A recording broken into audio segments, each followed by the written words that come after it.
Today's episode of the Pretty Picnic podcast contains materials dealing with physical abuse that may be triggering for some listeners.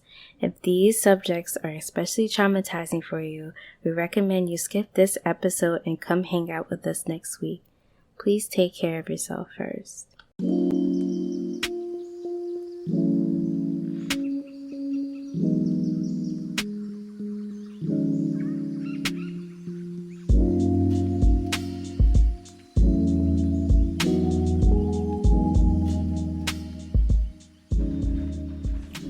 Good evening, ladies. Good morning. Well, it's my evening. It's Taylor's night, and I guess Yanni's morning. Kinda. I think I woke up today at 7 p.m. Nice. I went to sleep I got home from work, and it was my Friday. Well, it is Friday, but I got home from work at 7:45 and then got in bed at 8, but I have to sleep on and off because of Michael. So, and then after that I just overslept, and I've been sick, so I wasn't really sleeping well, so that just made me sleep longer too. But I feel perfect now. I just still have the nasally voice. Do I sound nasally to you, Taylor? Yanni said I did. Taylor, say something. I am saying stuff. I know. I'm saying say something again, so I can Taylor, are you good? Yeah, I was trying to see if your voice sound nasally, but it didn't really sound nasally. Oh, I'm over here thinking you having technical difficulties. No, talking about duh. I'm listening. You didn't say anything. I'm telling you to say something so I can see if your voice is nasally. Okay, well, do I sound nasally to you? A little bit, actually. Now, yeah. Okay. But that's fine. I'm sure my listeners will still think my voice sounds sexy, right? Or what was it? Yummy? Yeah, you sound yummy. Okay. I did want to bring up the fact that I started a future fund for Michael. That's my daughter, for anybody who wasn't here for the first episode. So I started a future fund for her, not to be confused with a college fund, because I really actually do want it to be for her future. So if she wants to go to college, she can use it for college. If she wants to get herself a car, she can do that. If she wants to start a business, she can use it to invest in that. Just whatever,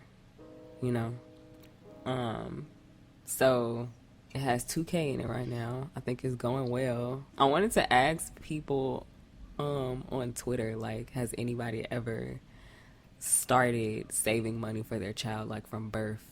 And, how did that go? Did you end up not ever touching it? And how much were you able to save, by the time they were ready, by the time they were adults? Mm-hmm. But it's going well so far. Obviously she's only 6 months. But as long as mommy keeps working and keeps making money, it should be good. So that's just my little thing that I'm proud of this week. And also there was another thing, I posted about this on Twitter, where there was something that I was uncomfortable with regarding Michael, and it was one of those situations where I was I want to say something, but I don't want to rock the boat or ruffle any feathers. And I had to tell myself, no, you need to say something, because I've done that to myself in the past where I was uncomfortable in situations. Mm-hmm. And I was I would kind of word things and sugarcoat things to people to kind of let them know I'm not okay with it, but I wasn't firm enough. And I feel like I didn't protect myself. And that's a lesson I've learned recently, is to stop giving a fuck about hurting somebody's feelings if I'm not comfortable, and to not be afraid to enforce my boundaries. And there was no way, after all the stuff I've been through, because I didn't protect myself, there was no way I wasn't gonna protect my daughter. So I was fuck it, I'm gonna just say something and I'm gonna be firm with it. I'm not gonna feel bad about it. And I did it, and it actually went well anyway. And I'm just really happy that I stood up for her. Thank you. And yeah, you got to speak up because, you know, I have relatives with small children, and I was like kind of disgusted with the things that they let people get away with their child, and they were absolutely not okay with it, and they would vent to me about it, but they wouldn't say anything to that person. I'm like, why didn't you say something? And they're like, well, child care is so hard to find, and, or I just don't want to make things uncomfortable with my friend. And I'm like, I cannot do that with my child. Yeah. I can't. So yeah, that was the other thing that I'm proud of myself for this week. Anything you guys want to say?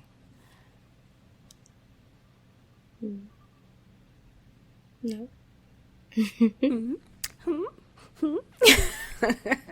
It's okay if you don't have anything this week. I don't. Like, no, I'm just here. I'm just nothing. Okay. Well, my birthday is coming up, so That is true. How would they? Taylor's a Gemini, guys. Oh, yikes. dang. Okay, well, Yanni, what's your sign? Should I leave this chat right now? No, what's your sign?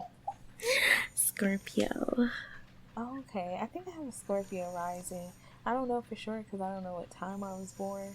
But when I read their, like when I do my own tarot readings or if I watch them, like they resonate for Scorpio. So like, Anyway, yeah. So my birthday is on May 25th. Okay. Yeah. So it's crazy because I normally Let the people know how old you're turning. Oh yeah, I'm turning 23, guys. She's getting old. I know, it's crazy. I remember when you were 23. I know. And that was like 10 time years ago. So that was a long time ago. Yeah, like, so normally I do like a birthday countdown, like starting May 1st. Okay, my birthday's coming up in this many days. And this year it was not that. Like, oh, you just been too busy, right? Yeah. Yeah. Haven't even been I almost forgot my birthday last year too.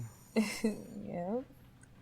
Just so much going on, and I'm usually the opposite, like you said, where I'm like, but I don't know why I used to count down because nobody gave a fuck about my birthday. So I'll be counting down all excited, and then my birthday come and people like my family forgetting to tell me happy birthday, and I don't end up doing shit, and I'm just like, wow, this is the worst day ever. So I don't know why I used to count down, but I always was like, I know when I get older that birthdays are gonna start to hit. Like once I hit 30, like I'm gonna be doing everything for my birthday, like really, really celebrating.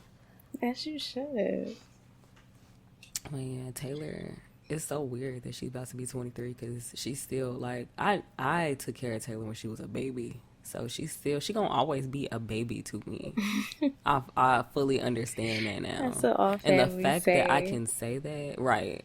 The fact that I can say that and she's 23 just makes me feel so fucking old. Like I changed your diapers, bro. Ugh. It's just that's wild. Like y'all look. You will understand. It's just like Miles Taylor. Like when I saw him driving the other day, I'm like, the fuck? Yeah, that's how I feel about Deja's brother EJ. I'm like, dang, like I remember when you was like young, like right, like man, 6 years old. time really does fucking fly by once you. I have this theory that the reason time starts to go by faster when we become adults is because you know how when you're waiting on something really fun to happen, the time moves slow, but when you're dreading something coming up, the time goes by fast. Yeah. I think it's like that because of the fact that when we become adults, we start paying bills at the first of the month. I think because we're dreading the first of the month coming, the time just flies by. I'm dead at, like, tell me, doesn't that kind of correlate? I have a similar theory, but it's not exactly the same. What's your It's theory? pretty different. So, my theory is like, I don't know. When we're younger, it's like we're not really doing anything with our lives. Our lives are so simple. It's like We just go to school. Like when we're in kindergarten and stuff, we're going to school, taking naps and stuff, playing outside, you know. Then we get older and it's like, wow, now you have all these responsibilities. Yeah. It's like, you're just busy. It's like, life isn't, okay, I'm going to school and then I'm coming home doing homework and then repeating it the next day. It's not like that anymore. We doing all types of stuff. It most certainly is not. I would never go back to being a child, though. Like, being a child was, like, not having responsibilities was great. But I really, really fucking love being able to make my own decisions and call the shots for myself and just do what I want. Is somebody snoring? Is somebody snoring? It sounds like snoring. Or if I'm just hearing wrong. You said snoring, right? Yeah, like I heard snoring. Taylor, is that your boyfriend? Let me find out. I asked her, I was like, can y'all hear that? I don't hear it. I can hear that. Superhero ear. I'm dead. Okay. Yeah, I don't hear anything. That's funny. Weird. So I wonder, is somebody snoring? I just heard it like very distantly. I thought I was tripping.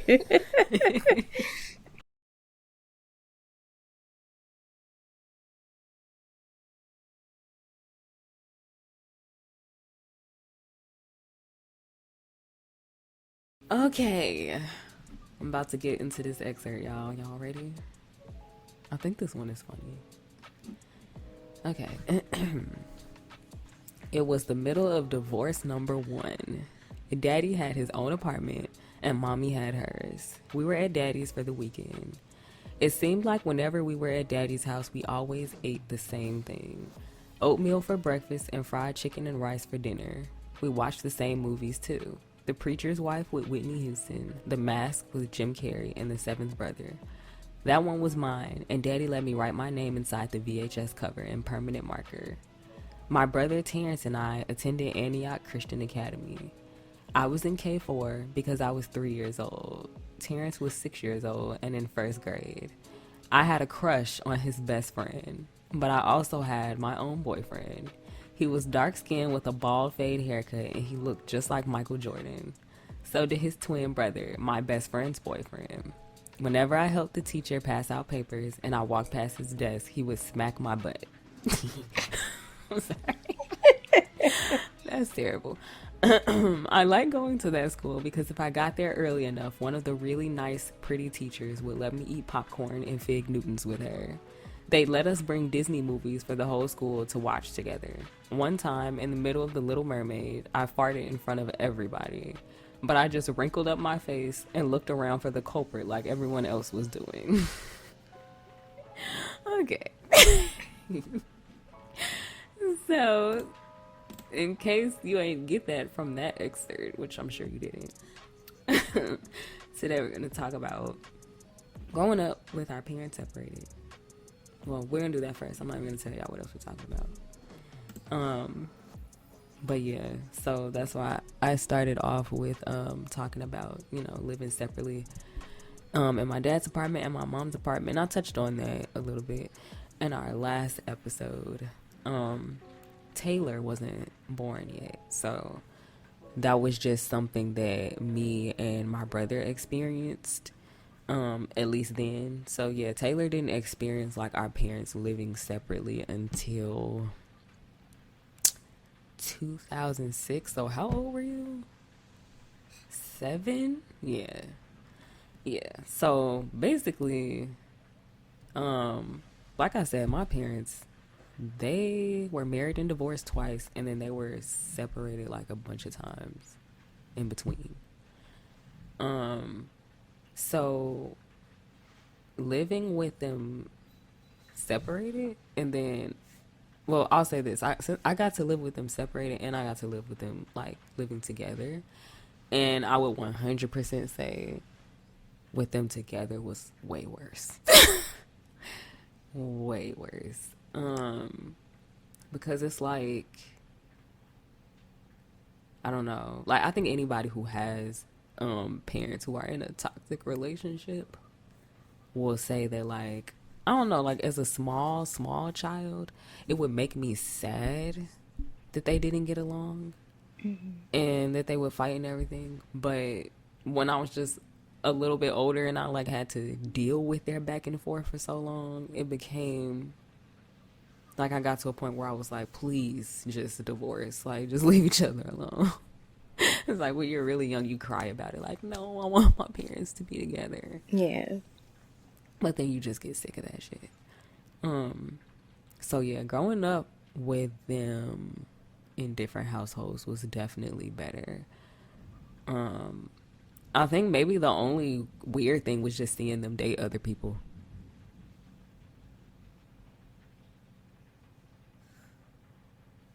It just got quiet. Oh, I thought you was going to continue. I mean, I can elaborate on that. So like I said, when my mom had that boyfriend that I didn't like, I don't have too much memory of him other than what I said, which was like he was way too, like he went way too hard trying to discipline me for nothing. But as far as my dad, it's not that I saw him date other people, but I saw him like take interest in other women. And I remember specifically a time where he was interested in this woman that lived in his apartment building. And me and my brother, we didn't know this. We didn't know that he was like going over there because he wanted to like get at her. We just thought he was taking us to a neighbor's house. But she was new there. She had just moved in. And so he took me and my brother over to her house, and because she had a daughter. So him and the woman, they were like kicking it somewhere else. I don't know what they were doing, and they had us in her daughter's room so that we could like, you know, meet her and play with her. And her daughter was crazy as hell. She like was after my brother, like she wanted him. And mind you, I was 3 or 4 at this time, so my brother was like 6, and she was probably like 8. And yeah, she just did not, she wanted to like separate us so she could be alone with him. She just kept trying to get him alone.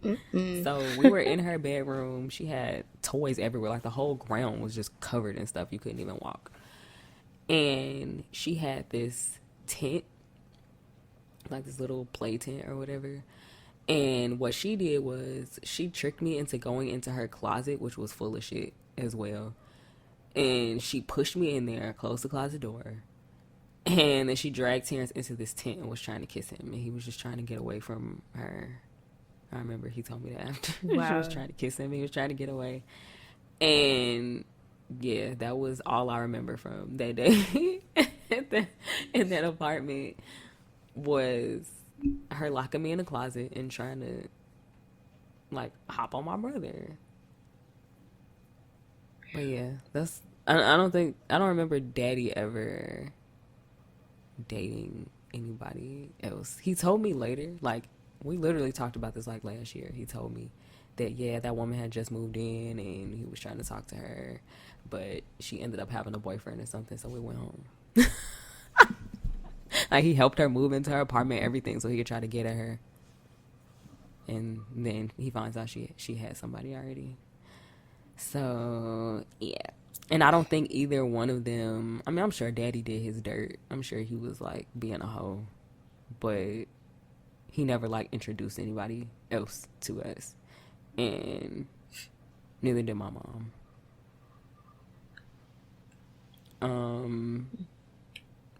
I guess I'll let Taylor tell her point of view from like having our parents separated later in life, since she wasn't around for this time when they were separated. Well, it was the same thing. Like, I feel like it was a lot of back and forth, like putting us in the middle, because they used to do the same thing with me. Like, and just different things that Dad would do, trying to get back at mom, or just things like that.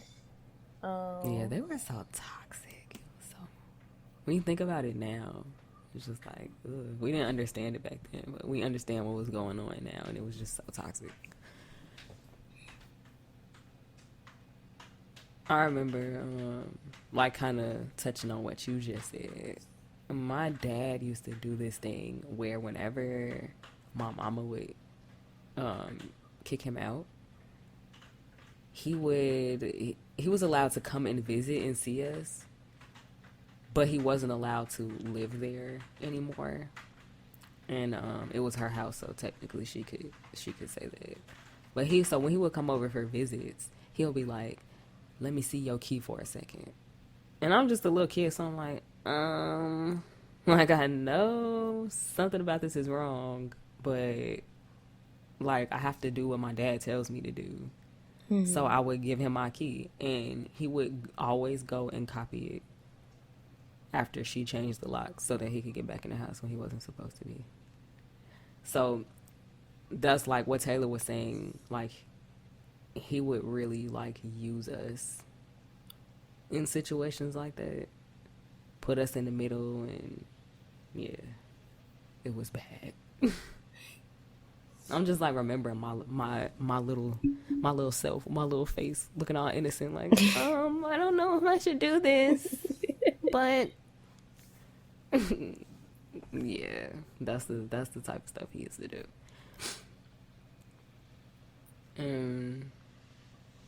I was gonna say, I don't know if I should say that on. Well, yeah, I'm gonna go ahead and say it. We got disclaimers ready. So, I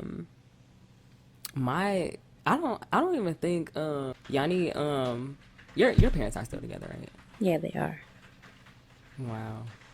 Whenever I hear people my age, or like in my age group, say that their parents are still together, I'm always in shock.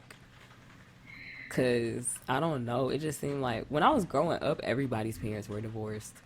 Literally. Yeah. I don't think I had, and even like the one friend that I did have whose parents like stuck it out for the longest time, even they ended up getting divorced. So it's just, I remember my best friend in high school, her parents were the happiest couple I ever known. Like, they were just, I mean happy and healthy, because I was at their house a lot. They were like my second set of parents, and that's the only relationship I ever saw that was like for that long where they still looked happy and like healthy, and they were both so involved in their daughter's life, and it was just such a warm family feeling whenever I was there. Obviously I don't know what's going on like behind closed doors, but I'm just saying, yeah, that's the only couple that I've seen like that, because I've seen other couples who appear to be happy and act like everything is all good, but you know it's not. Yep. But yeah, that was the only married couple that I saw like growing up that was like that. Happy, healthy relationship. Not just with each other, but with their kids. I'm like, They were literally like my other parents. Like I didn't call her dad or daddy or anything, but I did call her mama.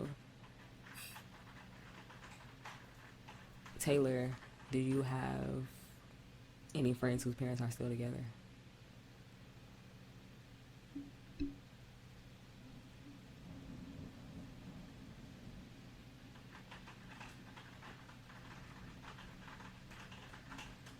Okay.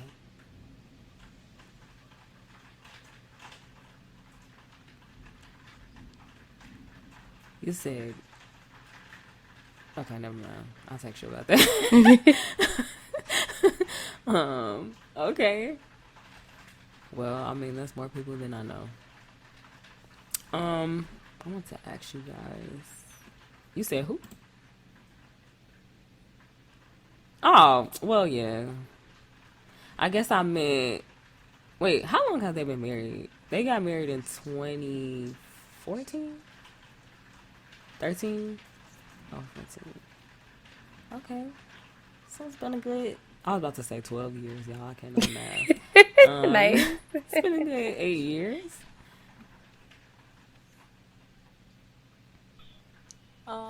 Also, I mean, Antoinette and Lee, I always looked at them as a pretty nice couple too. They seem to have a nice family. Yeah. Okay. So I want to talk about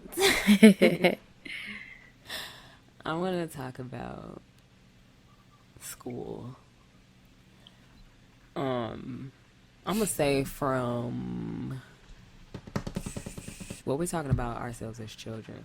So I want to talk about school from like up to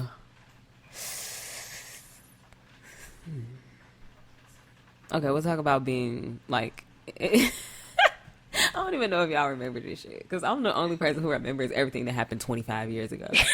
But and it was literally 25 years ago for me. That is crazy that I can say that 25 years ago.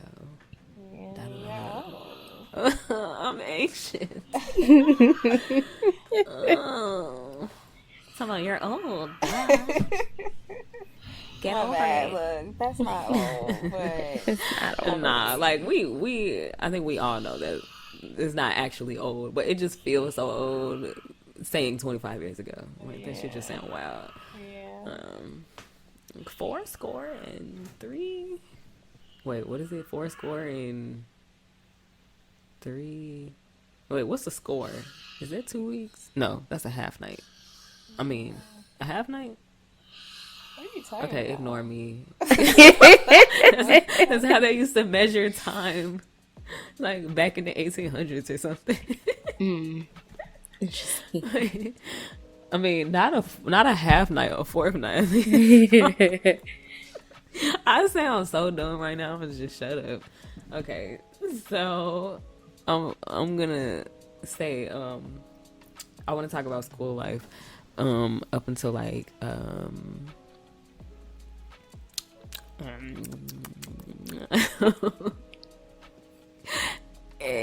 second grade, fourth grade.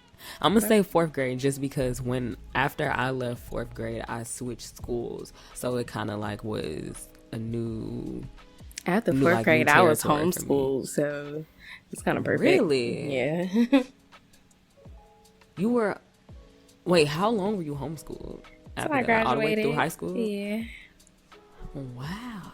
You know what? I said that when I had kids, I wanted to homeschool them at least, like, at least until high school or something like that. Mm-hmm. Because I do want them. Excuse me. I do want them to have like, the same kind of experiences, like, in relationships, like with other kids and stuff, and everything like that. But I just also was like terrified of them going to school and having to deal with the shit I dealt with, and also I felt like I could teach them more in some areas, like that they don't really teach kids about in school. Yeah. But yeah, I don't know. We'll see what happens. Things change once the kids actually get here. It turns out. And homeschooling is definitely not for everybody. Yeah, I can see that. Plus, I'm not the stay-at-home mom that I thought I was gonna be. That too. That also changes things. But all right. So, when I was in elementary school, I went to this fine and performing arts school right in our neighborhood. It was called Lionel Hampton. Yeah. Yeah, it was actually the perfect school for me to go to. It's a shame I didn't stay there. I ended up switching to Kate Starr Kellogg Electronic Research Academy, which is not my lane at all. It like, does not sound like you at all. The artistic school. Exactly. I went from the artistic creative school to the scientific school. And I fucking hate science. Why did you switch? My mom pulled me out because Kate Starr Kellogg Electronic Research Academy was the better school. It was in a better neighborhood because our neighborhood was, well, I don't think it was in a better neighborhood. I just want to put that out there. But it was considered by other people to be in a better neighborhood because it was a white neighborhood. Oh. And it was a more wealthy neighborhood. It's because it's in Beverly. Beverly is in Chicago. It's like this neighborhood with these huge houses, and well, you know, white people. It's black people there too, but you know, it's mostly white, and just really, really big houses. And my school, Lionel Hampton, was in our neighborhood, which was like literally probably like 5% white, and then like 55%, or no, like, okay, I can't math right now. We already covered that, but it was the rest of it. The rest of it was black and Latino, like half and half, black and Latino.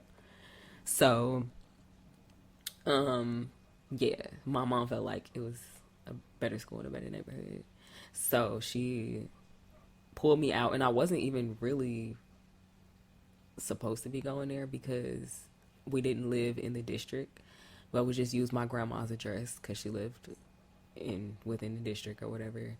And the principal knew like that I wasn't supposed to be there, but she looked at I remember actually going there with my mama and meeting the principal before she transferred me or whatever, and showing her my test scores, because you know we used to take the Iowa test, and what was it, the ISAT.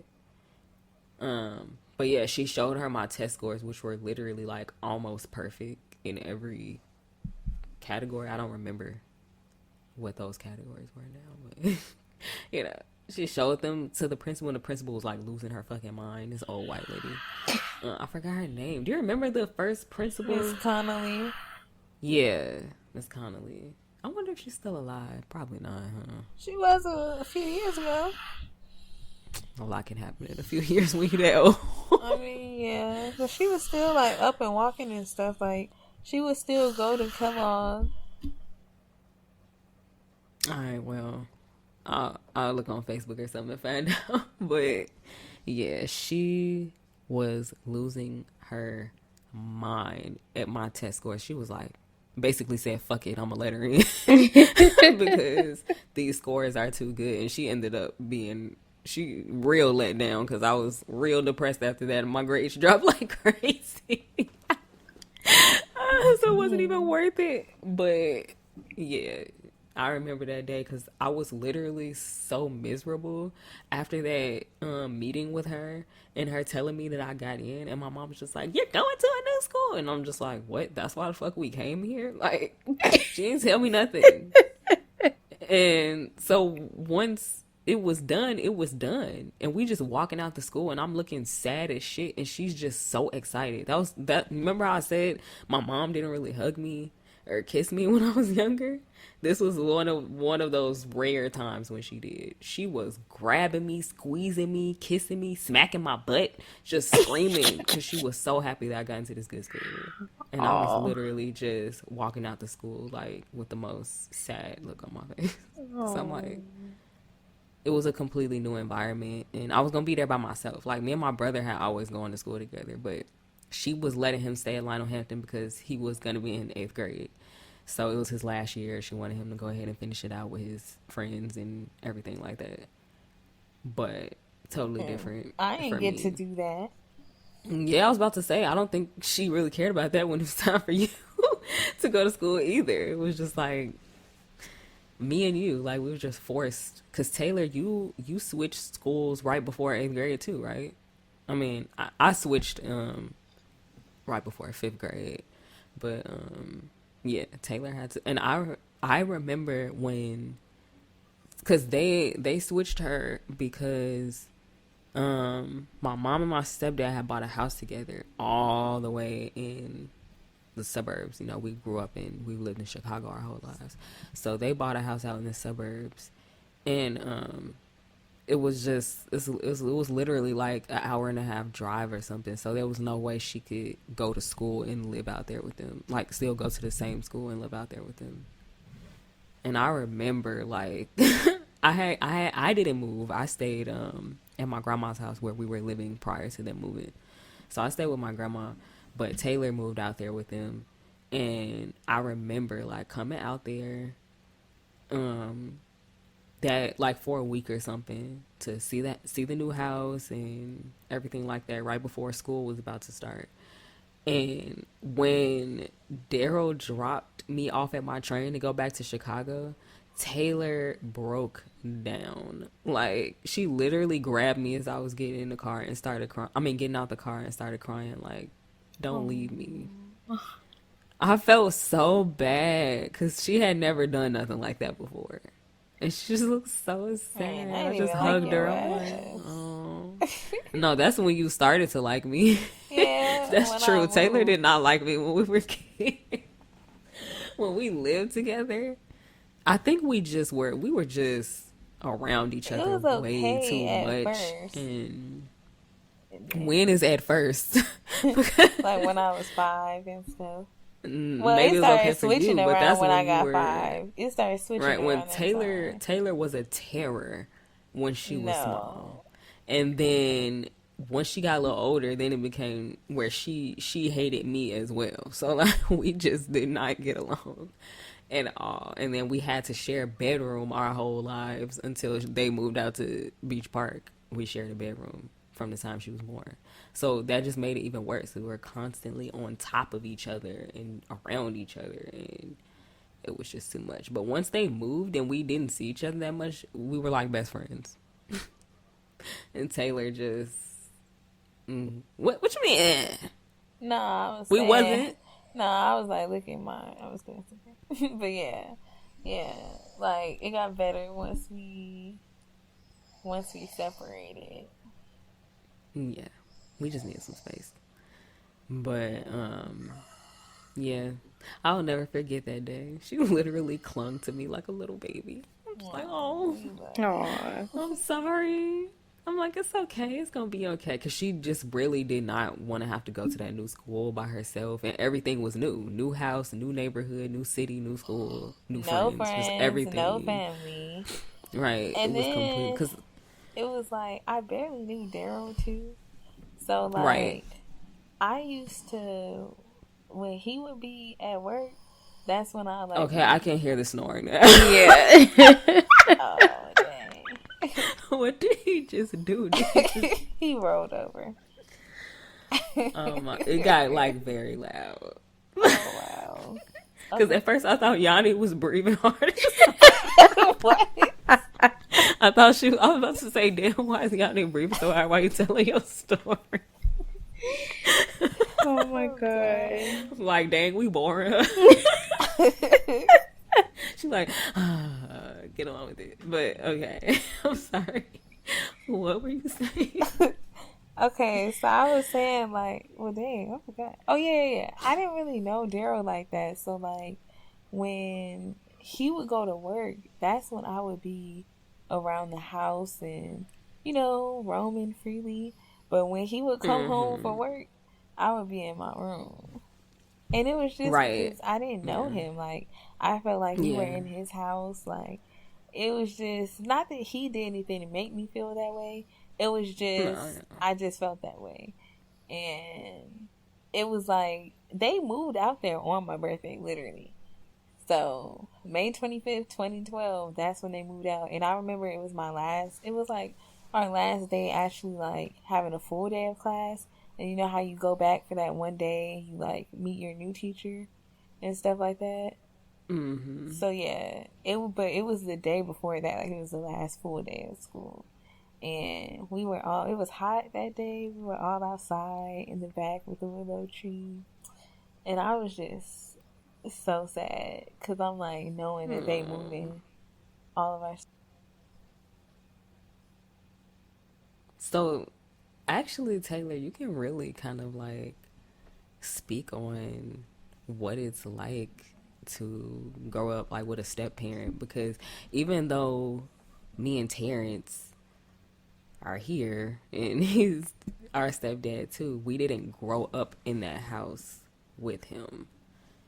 And he was like, so it's like, I don't know, it's different. Like, even though he's like technically my stepdad, I kind of look at him like, kind of like the same way I look at my real dad, like he's the fun uncle.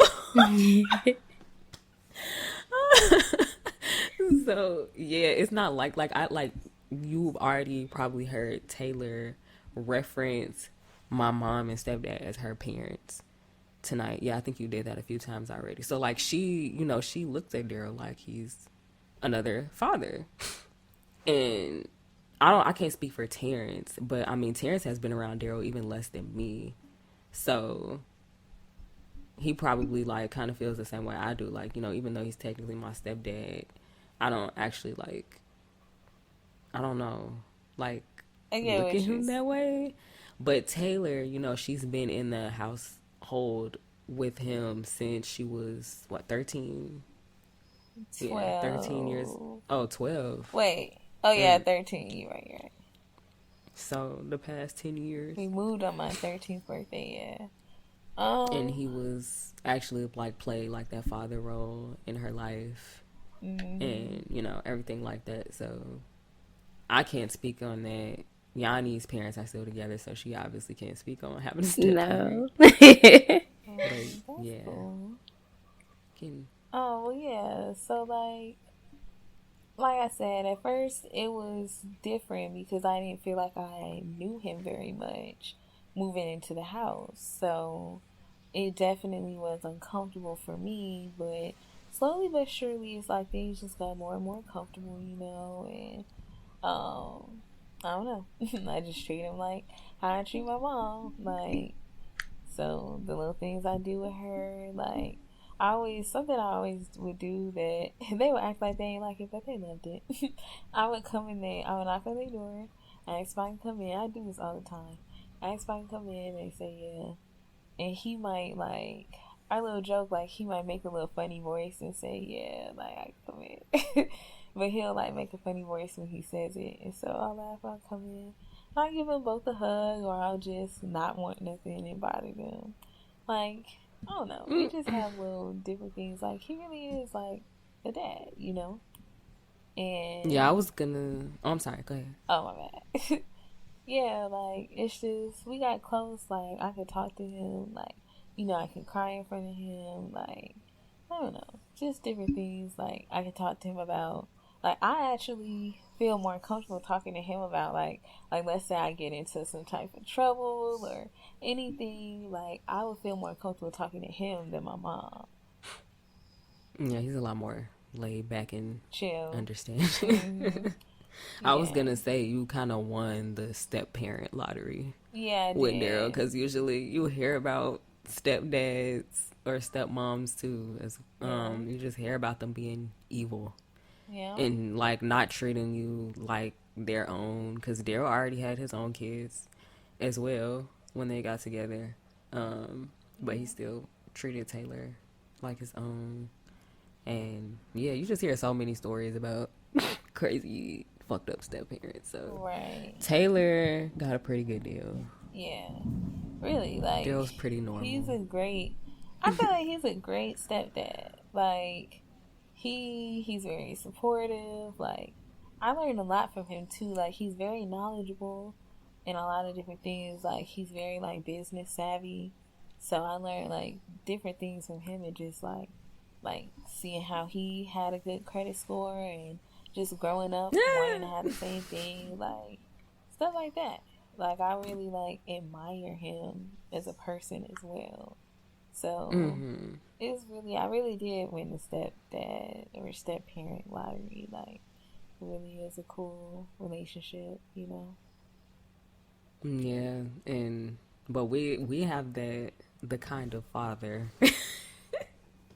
who, like, well, I'm gonna let you tell the story of when you was talking to Daddy and you referred to Daryl as your dad. Oh yeah, I was just thinking about that. Like, yeah, so my dad got jealous, but oh, yeah, he don't. Yeah. Because what was he saying? He told me, like, he was like, I'm your dad. Like, I'm like, okay, both are. You know, when we was little, I don't know if I think you were born already. When we was little and they were like going through their separations and stuff, he used to always tell me I better not ever call another dad my dad. Oh, wow. I mean, not another dad, call another man my dad. And I'm like, I'm not, daddy. But yeah. Yeah. I think, like, cause Taylor, she don't say it like Daryl is her new dad and Daddy isn't her dad anymore. She just calls both of them her dad because technically she has two dads. And I think Daddy just gets jealous because, you know, he knew he didn't do as much as he should have and could have done when we were growing up. And I think he knows that. And because I was telling our mom recently that Daddy, like, he kind of seems really sad sometimes that he doesn't get to be here around Michael all the time.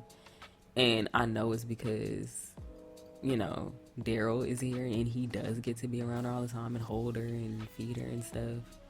And he, like, always kind of mentions, and like, I wish I could be there. I wish I could, you know, wake up and see her and stuff like that. I'm like, I don't know what to do. I mean, soon it's just gonna be me and Michael, like, in our condo. So, but we just happened to, I mean, she came early and I was still here. So it just played out that way. But that's why I try to, like, you know, keep him involved with her as much as possible. But yeah, I know he feels bad. Yeah, but he don't. I like, man, I actually got a bone to pick with him anyway, cause you know that man always be telling people that I don't text him or call him. And since I first got pregnant, texting him and calling him every week. And since she's been born, same thing, except now he don't really respond to me. And I texted him the other day and I'm like, are you alive? Because he hadn't responded to me in a long time. And he was like, yeah, when I'm doing my thing or whatever. And I was like, all right, don't tell nobody I ain't never tried to hit you up again. I'm about to just stop, because how you complaining about it when I'm not doing it? But now that I'm doing it, I'm doing my own thing. Anyway, that's my dad. Anywho, yeah, he be, man. Yeah.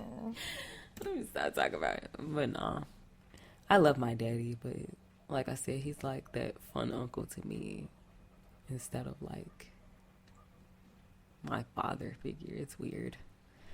We'll talk about that more in later episodes. But alright, we off him. I want to ask Yanni a question. Yes. Are you there, Yanni? Yes. So, can you tell me what it was like? Like, I know you and me both had like problems with anxiety. Can you tell me like what that looked like for you when it came to being in school as a child? Like, what kind of things or what kind of situations were you in where your like anxiety like really kind of showed or kind of held you back?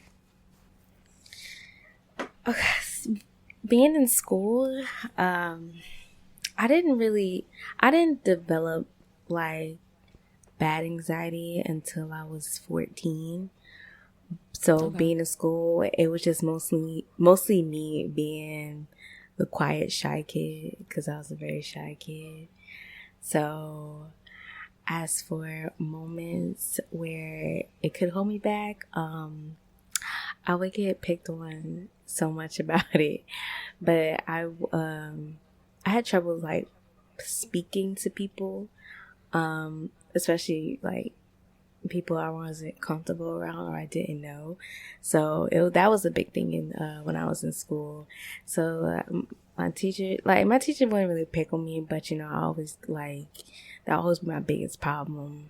When it'd be like, oh my gosh, you gotta speak up. Like, why are you so quiet? You gotta speak on this and this and that. I'm just like, why would I do that to little kids? They should know better. But every time I tried to, it would literally stump me to where I would freeze if I try to like open my mouth to say something, or if I see everybody staring at me, I just like get stuck. So yeah. I remember kind of similar to that, except I was really I couldn't like speak up for myself. Yeah. So when I knew things were happening that shouldn't be happening or that I didn't want to happen, I was too scared to say something.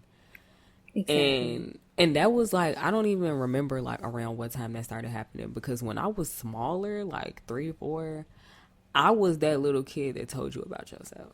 I was that little kid that didn't care about nobody's feelings. That was me exactly too. What I wanted to say.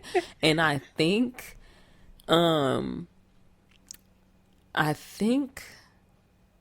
that my voice was kind of like taken away from me, because you know how we talked about in the last episode about how we kind of weren't really allowed to express emotion and stuff.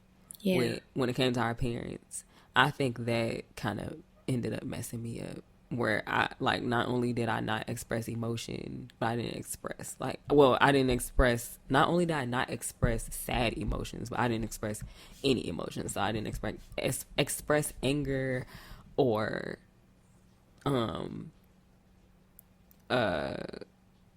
like when something was making me uncomfortable or anything like that. I just was too nervous, because when I express stuff to my parents, I got snapped at or snapped on.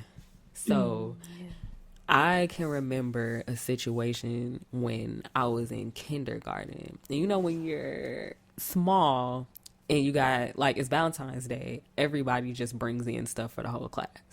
Mm-hmm. And so we were doing that. It was Valentine's Day. Everybody had brought their stuff in. Everybody had their bags full of their stuff. And my name wasn't on my bag. But I knew what I brought. Like, I knew what my mom had bought for me to pass out to everybody. So when the teacher picked out my bag and she opened it up, looked at all the stuff, she was like, whose stuff is this, so they can pass it out?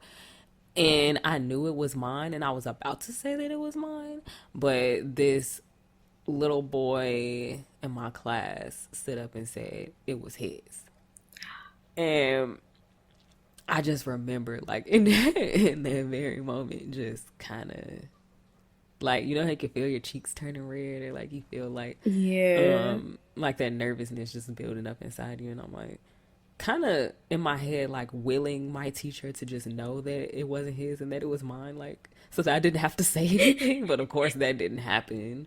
And so she was like, oh, here you go.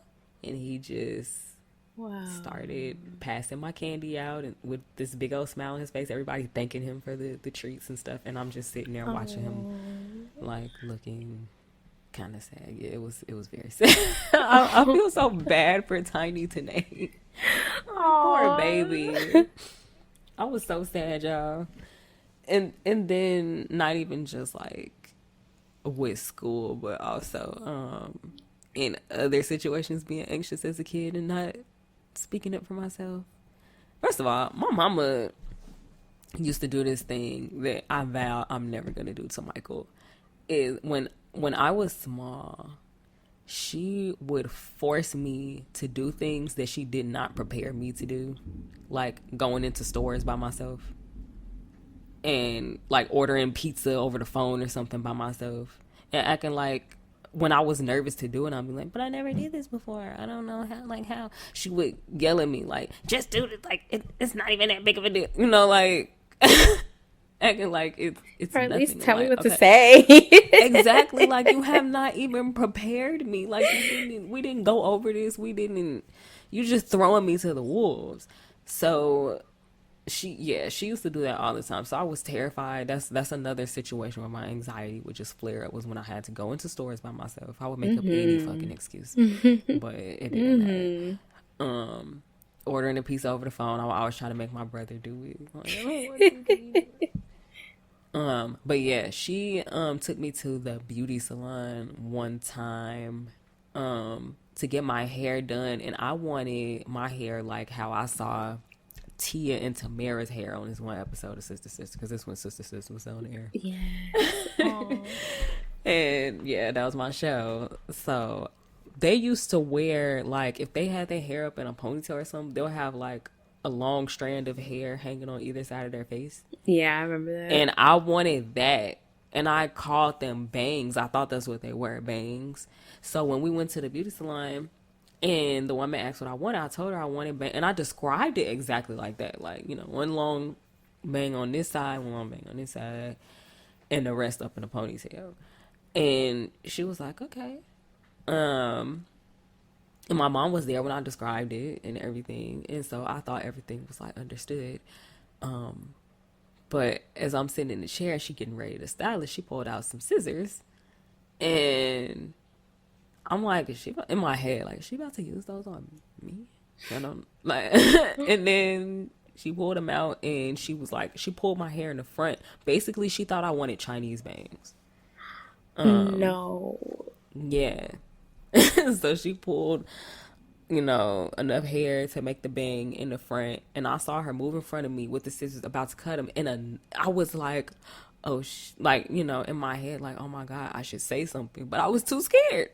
And even one of the other hairstylists was like, you sure you're supposed to be cutting that girl hair? And she was like, that's what she said she wanted. Her mama said she wanted it. And she was like, are you sure? And she's like, yeah. And I was like, that was my moment to say something. I used to be so mad at myself for not saying nothing. So I'm like, that was my moment. I'm like, well, actually, no. I don't want you to cut it. But I didn't, G. So she cut my hair. Oh my gosh. Well, did it at least come out cute? I mean, I should see if I have pictures.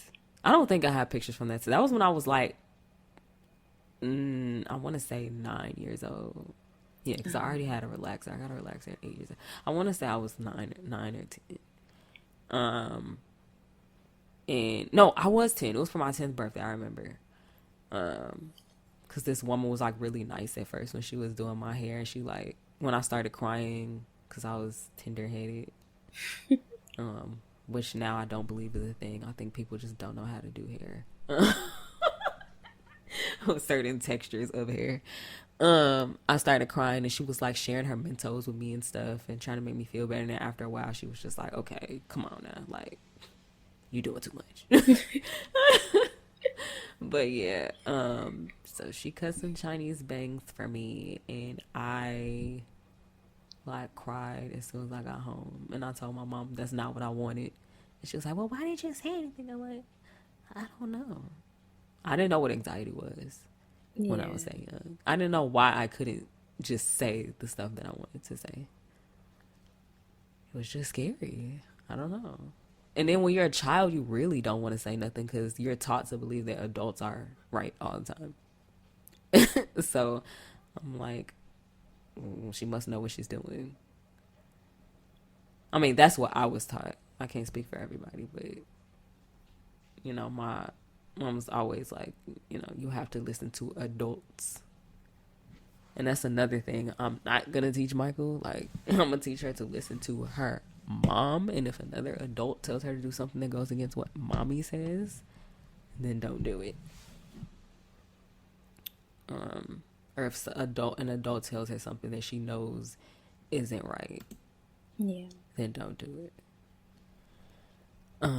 But yeah, those are like two of the biggest things I can remember as far as being an anxious little kid. And there are plenty. I mean, I could go on and on for days. There are like so many different examples, especially being in school and being like bullied in school, which really just made my anxiety worse.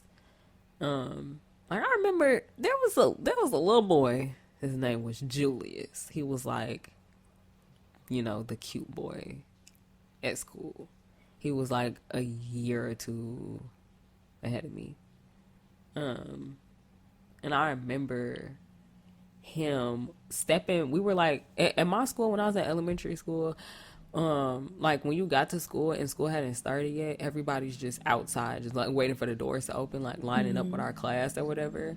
So I was over by where my class stands, and his class was like standing right next to us, and he was talking to his friends, and he was like walking backwards and like stepped back and stepped on my shoe. And he turned around and looked at my shoe, like realizing that he stepped on somebody, and then he looked up at me, like looked up at the person whose shoe he stepped on, and he just turned around and didn't say shit. Wow. And I wanted to say something so bad, like, excuse me, like you just stepped on my shoe, but I just accepted it, like, oh, I'm nobody. All right. So yeah, a lot of oh, let me tell you the worst one. This is really gross. But when I was going to Lionel Hampton, and this was 4th grade, because I remember my teacher who like helped me after this happened. So this was 4th grade, my last year there. And I was walking, it was the end of the day, walking down the steps with my class about to leave. We're standing in line waiting for my teacher to give us the go ahead. So we're in line on the stairs. And it's like flights and flights of stairs. So we're on the bottom flight, and then the 8th graders are like 2 or 3 flights up. Mm-hmm. And one of the 8th graders thought it would be funny to just hop spit from all the way up there. And they spit, and it landed on the top of my head. I didn't know what it was. Yes. I didn't know what it was. I just felt something hit my head. And so I reached up like, what was that? And I felt it. And when I realized what had happened, it was that same feeling again of like feeling myself turning red and just feeling like my blood like rushing. Because I'm like, great, everybody just saw this person spit on me.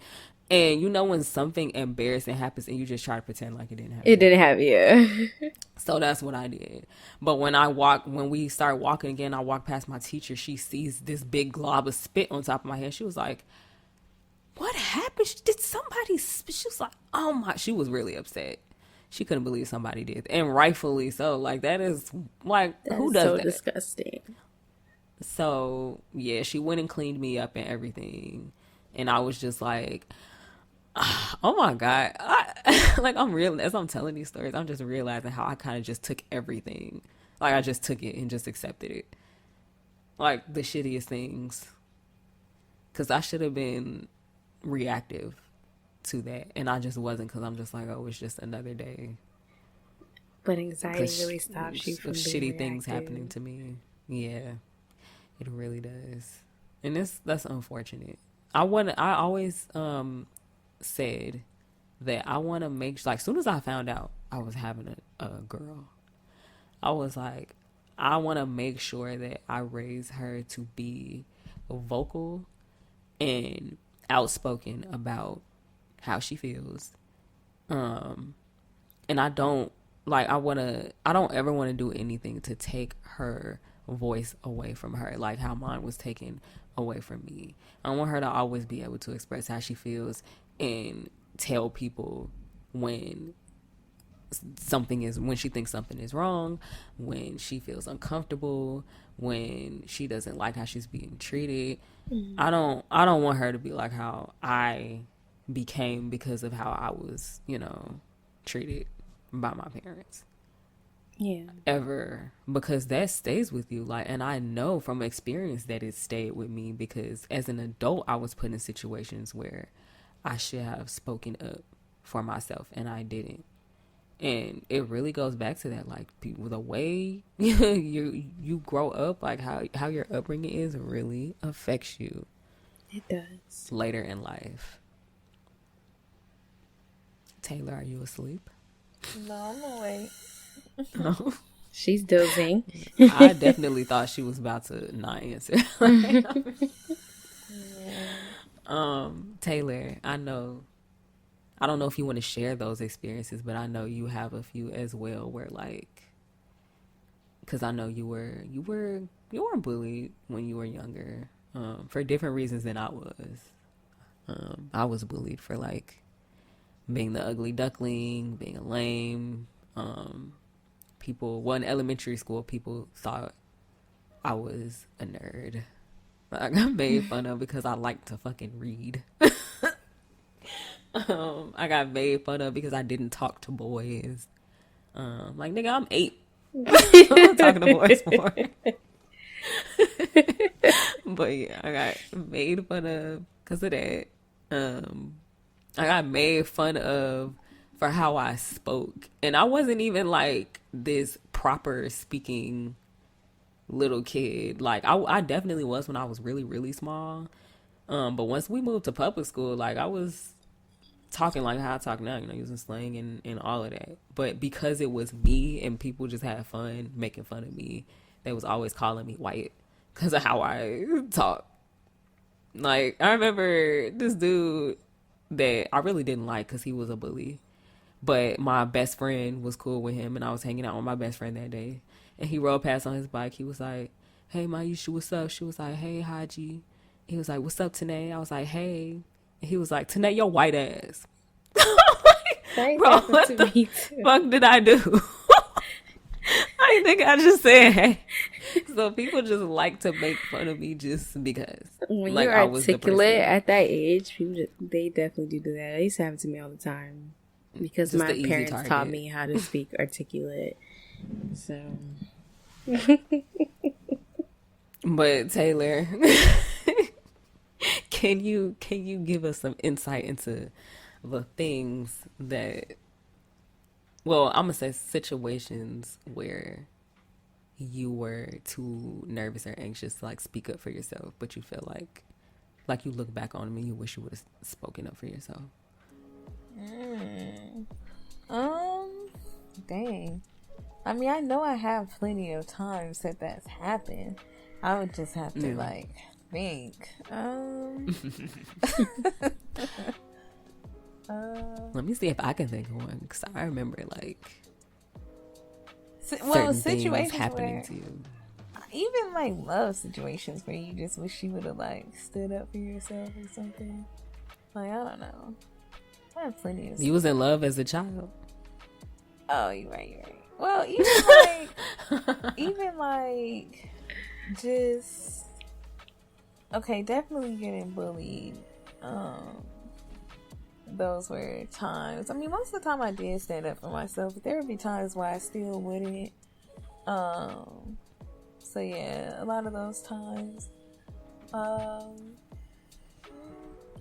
It's really mostly all I can think of, at least as a child. Just really like being bullied and talked about. Did you like play the dozens? People would talk about you, or would it kind of just like you would just let it roll off you? It would be like I kind of just wouldn't really do it. I wouldn't really react at all, to be honest. Like, well, yeah, that's how I was. They would just like laugh and kiki, and it's funny because these are the people that like call themselves to be cool with me. You know what I'm saying?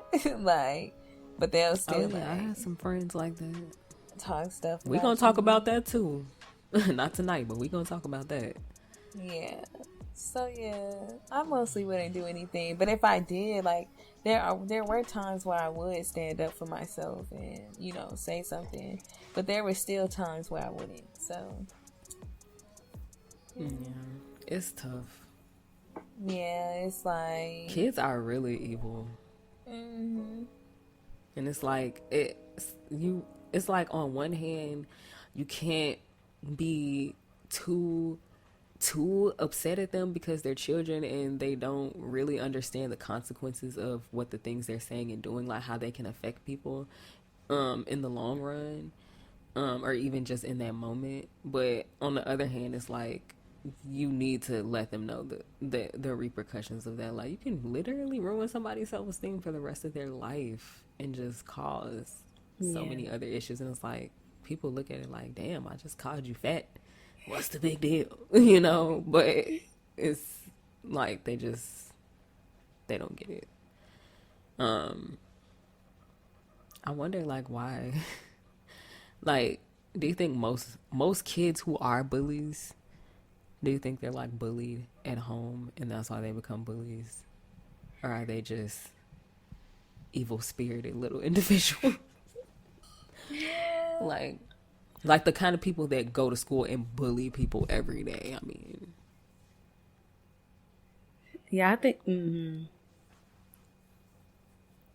I was gonna say I wouldn't say that they're evil spirits, most because they're kids. So I wouldn't say this evil spirit. It's mostly what they see at home and what they deal with at home, which they proceed to take that out on the other like kids around them. Especially because they themselves are hurting and they don't know how to express that. So what they see their parents do or, you know, family members do, they're gonna do the same thing.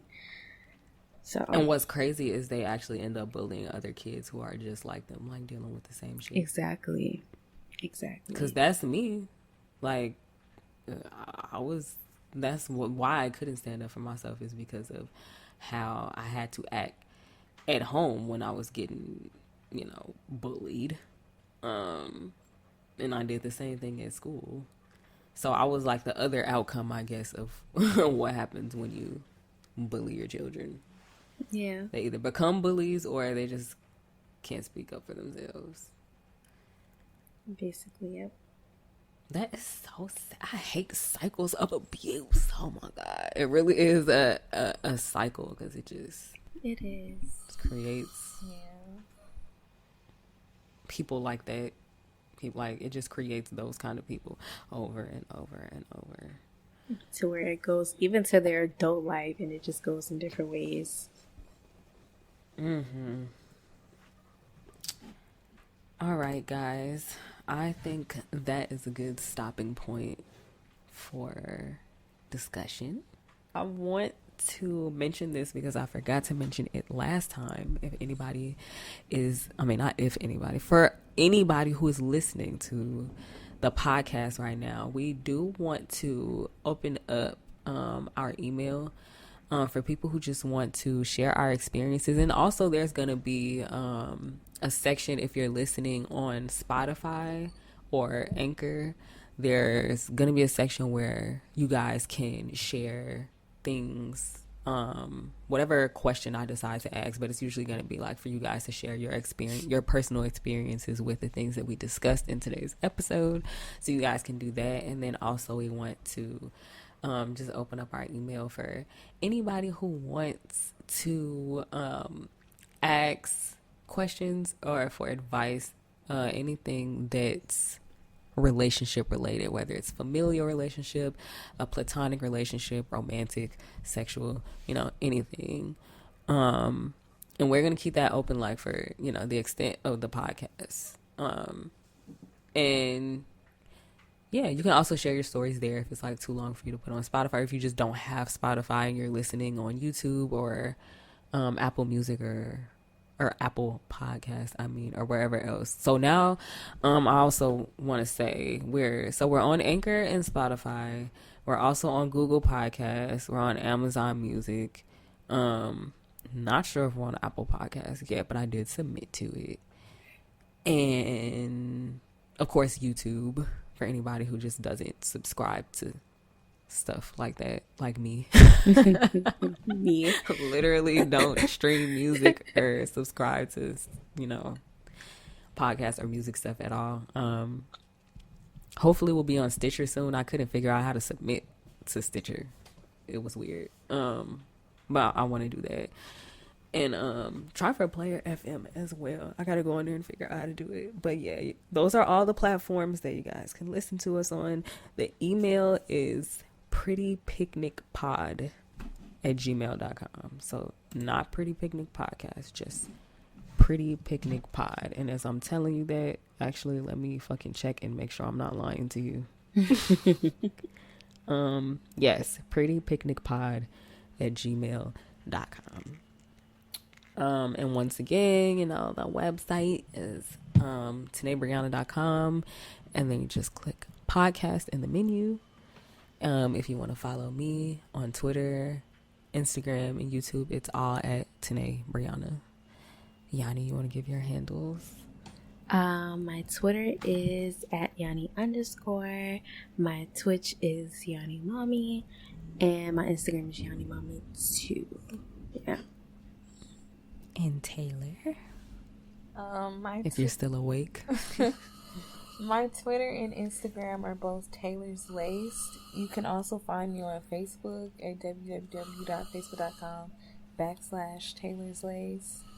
And then my YouTube and Instagram channel for tarot is Healing Vibrations Tarot. And that's Taylor's Laced. Yeah. LACED. Yeah. She doesn't enunciate her words. But yes, it's laced, like past tense of lace. I'm just trying to help you, girl. Trying to make sure I got it right. But yeah, thank you guys for listening again. In the next episode, let's see. We're gonna get into being a latchkey kid. And well, I'll explain that to you guys. For those of you who don't know what a latchkey kid is, you're probably one. You probably are one. Especially if you were a 90s kid. But yeah, being a latchkey kid, we're gonna talk about being an older sibling, especially being an older sister. Ugh. And we're gonna talk about escapism, and using escapism to cope as a child. So yeah, thank you guys for listening. We'll talk to you on the next episode.